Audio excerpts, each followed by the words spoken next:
సభ్యత్వం తీసుకున్న తర్వాత అమ్మగారికి యాక్సిడెంట్లో కాలం చేశారు. అసలు ఏం జరిగింది?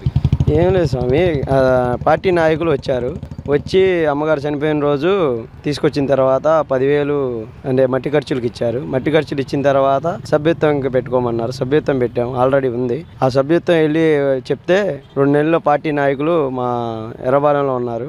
వాళ్ళు చెప్పింది ఏంటంటే మాకు అవి డిస్టెన్స్ వీట్లు పోస్ట్ మార్టం రిపోర్ట్లు అవన్నీ ఇస్తే మేము ఒక 2 నెలల్లో పడేటట్టు చూస్తా అన్నారు. 3 నెలల్లో పడిపోయినాయి. 2 లక్షలు వచ్చినాయి స్వామి. 2 లక్షల వల్ల మాకు కుటుంబానికి కొద్దిగా చేదోడు ఓదోడుగా కథ బాగుంది, పర్లేదు. మా సభ్యత్వం వల్ల కథ మంచిదే పొందాము. కొత్తగా సభ్యత్వం తీసుకునే వాళ్ళకి మీరు ఏం చెప్తారు? ఈ రోజున ఆ 2 లక్షలను 5 లక్షలు చేశారు స్వామి. 100 రూపాయలు బట్టి మనం సభ్యత్వం తీసుకుంటే 5 లక్షల రూపాయలు ఇన్సూరెన్స్ వచ్చేలాగా చేశారు. అంటే ఇది జరగాలని కాదు, కొత్తగా తీసుకునే వాళ్ళకి ఏం చెప్తారు? తీసుకుంటే చాలా మంచిది, ఉపయోగపడుతుంది ముందు తరాలకి. ఇప్పుడు మనిషి లేకపోయినా డబ్బు ఉన్నా లేకపోయినా మనిషి డబ్బు ఇచ్చినట్టేగా. ఆ డబ్బు వల్ల నువ్వు కొంచెం కన్నా కోలుకుంటావుగా. అది చంద్రబాబు నాయుడు గారు, ఆ పార్టీ కానీ చంద్రబాబు నాయుడు గారు కానీ ఆ సాయం చేస్తున్నారంటారా? సాయం చేస్తున్నారు సార్. సాయం చేయబట్టేగా మేము కొంచెం బాగున్నాం. సభ్యత్వం తీసుకుంటే మంచిదే. మంచిది సార్. సభ్యత్వం వల్ల మీరైతే లాభం పొందాం సార్.